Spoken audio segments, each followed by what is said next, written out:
ഇന്ന് നമുക്ക് വായിൽ വെള്ളം ഊറുന്ന ചക്കക്കുരു മാങ്ങ കറി വെച്ചാലോ?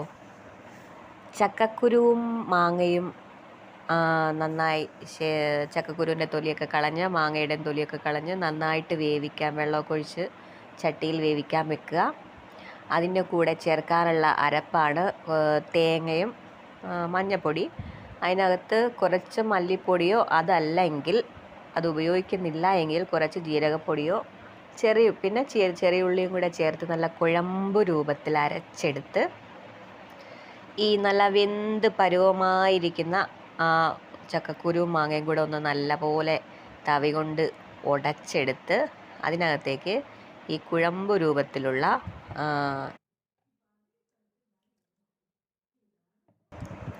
അരപ്പങ്ങ് ചേർക്കണം. അരപ്പ് ചേർത്ത് നന്നായിട്ട് ഇളക്കി ഇപ്പം തന്നെ നല്ലൊരു മാങ്ങയുടെയും ചക്കക്കുരുവിൻ്റെയും കൂടെ ഒരു നല്ല മണമാണ് കേട്ടോ. ആ മണം മാത്രം മതി നമുക്ക് ചോറെടുത്ത് കഴിക്കാൻ വേണ്ടിയിട്ട്.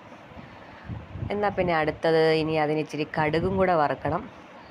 സാധാരണ കടുക് വറുക്കുന്ന പോലെ എണ്ണയൊക്കെ ഒഴിച്ച് കടുകൊക്കെ ഇട്ട് കുറച്ച് മുളകും, ചുവന്ന മുളകും, ചെറിയ ഉള്ളിയൊക്കെ വേണമെങ്കിൽ അരിഞ്ഞിടാം.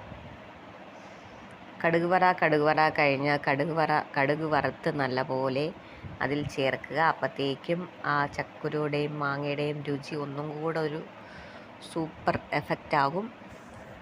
എല്ലാവർക്കും ഇഷ്ടപ്പെടുന്ന നല്ലൊരു കറിയാണ് ചക്കക്കുരു മാങ്ങാക്കറി. ചക്കക്കാലവും മാങ്ങാക്കാലവുമായാൽ പിന്നെ എല്ലാ വീടുകളിലും സ്ഥിരം ആയിട്ട് ഉച്ചയ്ക്ക് കിട്ടുന്ന ഒരു കറിയാണ്. അതുകൊണ്ട് എല്ലാവരും ഒന്ന് ട്രൈ. വളരെ ഈസി ആയിട്ട് വെക്കാൻ പറ്റുന്ന ഒരു കറിയാണ് ഈ ചക്കക്കുരു മാങ്ങാക്കറി. എല്ലാവർക്കും ഇഷ്ടപ്പെടും.